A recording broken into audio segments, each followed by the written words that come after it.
पैसा जिसके पास है वो पास है, जिसके पास नहीं है वो फेल है। ना तो पैसा मिल रहा है, ना तो राशन मिल रहा है। तो हम लोग यहाँ पे भटक रहे हैं, कहाँ जाए वही सोच रहे हैं हम लोग। बहुत मुसीबत है, अभी इधर रोड पे सोना पड़ रहा है। अब हम लोग को कोई चारा नहीं है, हम सीधा घर जाना चाहता हूँ। नून रोटी मिलेगा, हम नून रोटी खाएंगे, लेकिन यहाँ नहीं रहेंगे। प्रशासन या तो बोल दे कि हाँ सबको जहर बंटवा दिया जाए, जहर खा के मर जाए, या तो फिर आत्महत्या के अलाउंस कर दिया जाए कि आप लोग आत्महत्या कर लीजिए।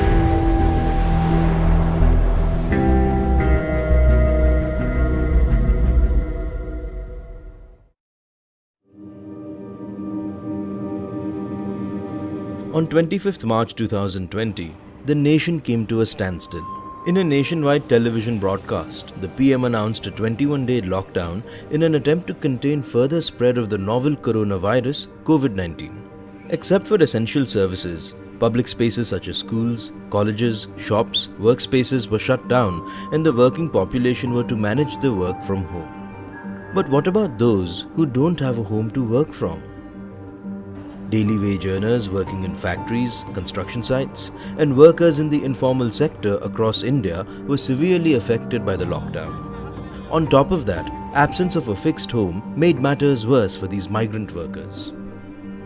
हम लोग के घर में खाने का नहीं है, कपड़ा पहनने का नहीं है, पैसा इलाज के लिए नहीं है। जब से काम धंधा बंद हुआ है, जब से हमारे इधर घर में कोई आया नहीं है राशन बांटने के लिए, और जहाँ कहीं पे भी हमको पता चलता है हम लोग जाके पता लगाते हैं। दूसरे लोगों के इसमें बैंक में अकाउंट में पैसा आ रहा है, हमारे इसमें तो कुछ भी नहीं आया है। मैं इतना दिन हो गया लॉकडाउन हो के, हम लोग को एक दिन राशन मिला है मैडम।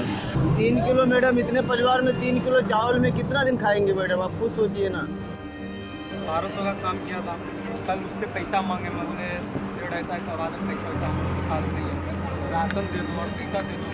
तो बोला ठीक है, रोज़ का जो काम करेगा ना रुपया मिलेगा शाम में। 3 दिन काम किया था, उससे मांगने के लिए गया तो 200 रुपया दिया। इसका मतलब जो भाग जाएगा, पैसा दे दूँगा तो चला जाएगा, इसलिए फंसा के रखना चाहता था। हालात के मजबूर होकर हम लोग रूम से बाहर निकल गए हैं, क्योंकि हमारे माँ है, हमारे बाप है, वो लोग तकलीफ नहीं ना देखना चाहते। बोल रहे हैं कि बेटा तुम घर पे आ जाओ, भूखे रहना, मेरे साथ रहना, मेरे आँख के सामने रहना। अभी हम लोग को कुछ जानकारी नहीं है, हम लोग कैसा जाएंगे वो भी नहीं मालूम। यहाँ से महाराष्ट्र बॉर्डर में छोड़ रहे करके, इसके लिए हम लोग आए। बॉर्डर से हम लोग को कैसे भी करके जाएंगे, 1 महीना लगेगा तो भी चलेगा, हम लोग चल के भी जाएंगे, लेकिन जाएंगे। गांव पहुँचने का है हम लोग को।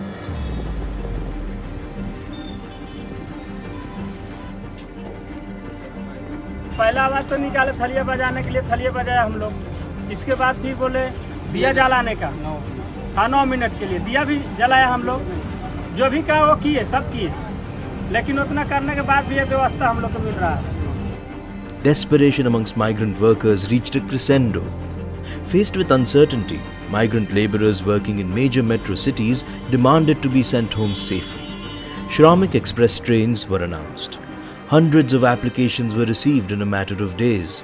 In the meantime, rules to allow or disallow these special trains from entering state territories varied from state to state, leaving the migrants stuck midway. The road leading to home was long and full of bureaucratic processes. After collecting the form from the local police station, passengers had to furnish a medical certificate declaring they don't have influenza-like symptoms. Successful candidates collected their tickets from the police station. Severe lack of resources gave way to fear of not being able to return home alive. यहाँ हम लोग 4 बजे से आके line लगाया, 4:30 बजे से आके बैठे हैं। कि अभी बोलता है कि नहीं, मतलब तुम्हारा नंबर आएगा, कभी नहीं आएगा, खड़े रहो। अभी हम लोग 5 बजे का 4 बजे का लोग इनका टाइम होगा तो बंद करके अपना चले जाएंगे। हमको तो यही धूप में मरना है, ना पानी है, ना नाश्ता है, ना चाय, कुछ भी नहीं है। पुलिस वाला को फोन आया कि कल तुम्हारा टिकट है, कल ट्रेन जाएगा। और उसके बाद में गए तो नंबर में लगा के रखा 7 बजे से करीब 11:30 बजे तक। उसके बाद में बोलता कि ट्रेन कैंसिल है, तो वो लोग चले जाओ अपना अपना रूम। तो हम लोग वापस चले गए।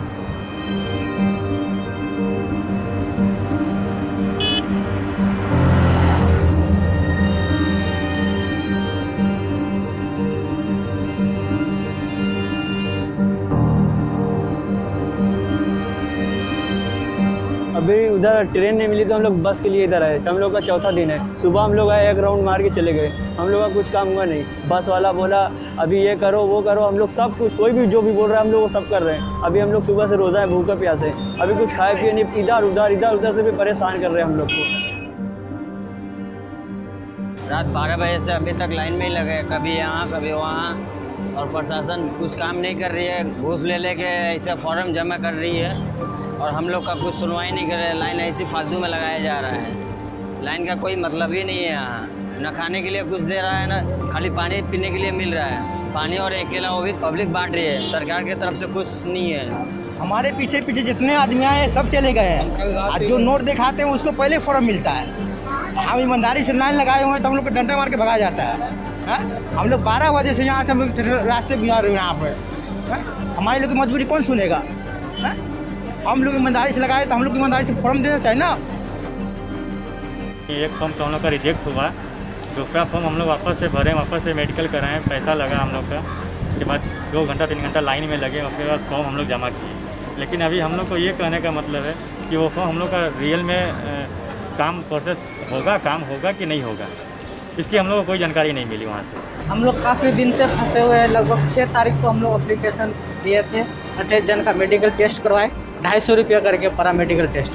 28 जन का फॉर्म भरे, थाने में जमा किए। थाने जाने के बाद बोलता है कि 1-2 दिन में हो जाएगा।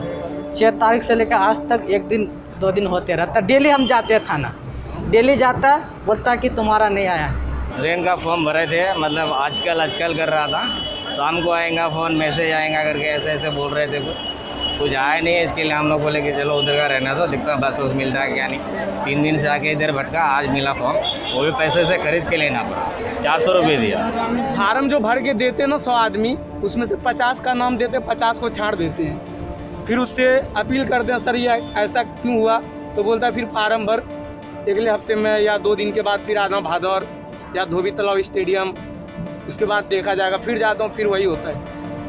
बार बार यही हो रहा है हम लोग के साथ। देख रहा हूँ 2-4 दिन और देखेंगे, नहीं तो पैदल यात्रा करेंगे। हम लोग क्या करेंगे?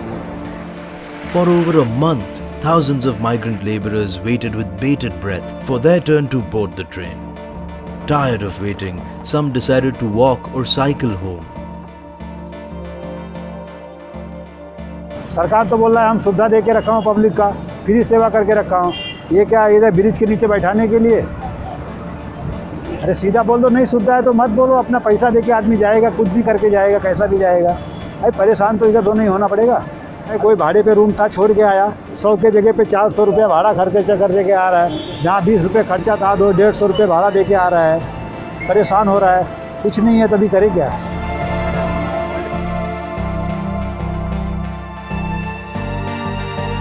Those who could manage put together as much as 1.5 to 2 lakh rupees to hire a lorry to reach their villages. The ones who were left behind were anxious and distraught. People took advantage of the migrant situation by providing incorrect or insufficient information. गाड़ी वाला मेरे को बुलाया था ना, उसने बोला मैं इतना लूँगा, तो हम लोग ने जुगाड़ किया था इधर उधर से। इधर आने के बाद उसने बोलता नहीं 3000 से ₹1 कम नहीं होएगा। फिर हम लोग के पास उतना पैसा नहीं है, इसकी वजह से हम लोग यहीं बैठ गया।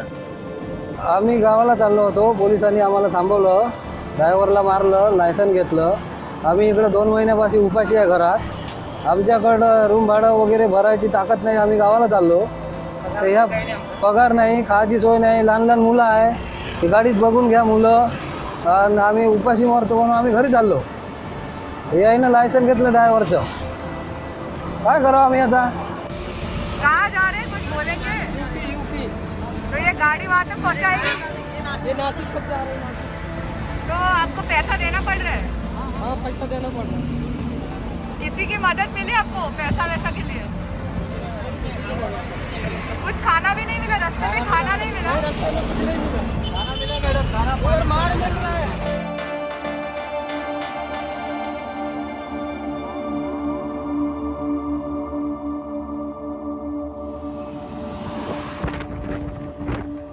अभी किसी को काम नहीं दिया जाएगा और गाड़ी भी नहीं छूटेगी। कल भी कोई गाड़ी यहाँ से नहीं छूटेगी। अभी कोई यहाँ रुकने का नहीं है।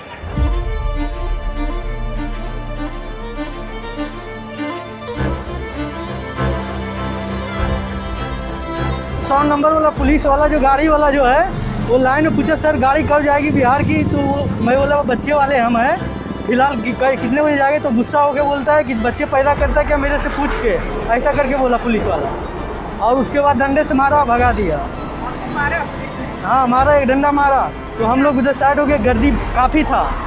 रास्ते में चल के आए तो हम लोग मुलुट तक पहुँचे तो वहाँ पे हवलदार ने हम लोग को भगाया। भागते भागते फिर वो साहब ने बाइक बाम्बू से मार मार के इसको पूरा पंचर कर दिया। फिर जिप्सी आगे जाने के बाद हम लोग फिर दूसरी गली से भाग के आए तो इसकी चल नहीं पा रहा था तो हम लोग 5-6 घंटा आराम किया। फिर सुबह में फिर चल के आए। अभी धूप में चिलचिलाती धूप में नंगे पैर आया हूँ, ये देखो एकदम लाल हो गया है। जोगेश्वरी से मैं 3 दिन से पैदल आया हूँ। लॉन्ड्री में काम करने वाला इंसान हूँ। लॉन्ड्री में काम करने के लिए मेरे को आदमी ने बुलाया, मगर वो आदमी हमको धक्का मार के निकाल दिया 4:30 बजे भोर में। अब बताओ मैं कैसे गांव तक कैसे पहुंचूं? वोट लेने के लिए गवर्नमेंट बोलता है ना कि हमको वोट दो, देते हैं ना हम लोग, मगर आज हम कहाँ जाएं बताओ। While the government failed to provide relief, fellow citizens came to the rescue.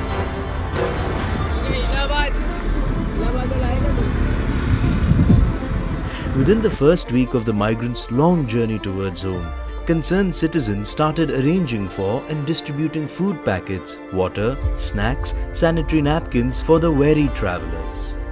यहाँ पर जो भी आ रहा है खाना पानी यहाँ पे सब कुछ सुरक्षित है, जो भी आ रहा है दे रहा है। हम लोग जहाँ से आए उधर कुछ नहीं मिल रहा था। सुबह से हम लोग कैसे कैसे यहाँ पहुँचे, जब तक यहाँ पहुँच गए सब तो सही है। 5 बजे से लेके 9 बजे तक नाश्ता चालू रहता है और इसके बाद 4-5 बजे से लेके 8-9 बजे तक खाना स्टार्ट रहता है। ये एरिया में लगभग 30 जन सो सकते हैं और अगर एक्स्ट्रा लोग होते हैं तो उनके लिए बाजू में भी व्यवस्था की गई है। फिर यहाँ पे यार दूसरा हम लोग चादर दे रहे थे, चादर डाल के उनको सोने की व्यवस्था की गई है। नाइट होता है तो नाइट में पूरा एरिया फुल हो जाता है, क्योंकि नाइट में लोग आराम करते हैं, फिर सुबह से होते होते अपने जगह पे फिर निकलना रवाना चालू हो जाते हैं। तो हम लोग यहाँ खड़े रह के देख रहे थे तो हम लोग के दिल में आया कि कुछ करें लोग के लिए। तो रात में हम लोग खाने का बंदोबस्त और मेडिकल फैसिलिटी जो चेकिंग करते डॉक्टर्स के, हम लोग फ्री ऑफ कॉस्ट करवा के दिए हो सकता। Mumbai is one of the Indian cities with a huge influx of migrant workers from North India. For this group, the wait was longer. Government buses were available at several important spots in the city. Some even managed to board them immediately. While they thought these buses would take them directly to their villages, in reality, the journey was cut short at MP border. Delayed arrangements were eventually made. Meanwhile, passengers in Shramik Express trains were in a worse situation. Due to congestion on rail tracks, hundreds of trains were diverted to a neighbouring state before being routed to the destination, thus further delaying the journey by more than 24 hours. Shortage of food led to a rise in death amongst children, senior citizens and adults. 10 बस सोडायच्या आहेत, एक गेलेली आहे, दुसरी चालू आहे आणि एका बसमध्ये 25 किंवा 26 एका सीटवर एक। आज तो सुरुवात झालेली आहे, रोज चालू राहील। कैसा लग रहा है आपको? बस मिल गई? अच्छा लग रहा है। कहाँ से आए हैं आप? वर्ली नगर। वर्ली? तो कितने दिन चले? उतने सुबह कल रात को निकले। अच्छा, 12 घंटे लगे यहाँ पहुँचने के लिए। तो कहाँ तक जाने वाली है बस? बस जाएगी एमपी बॉर्डर तक। उधर से देखा जाएगा।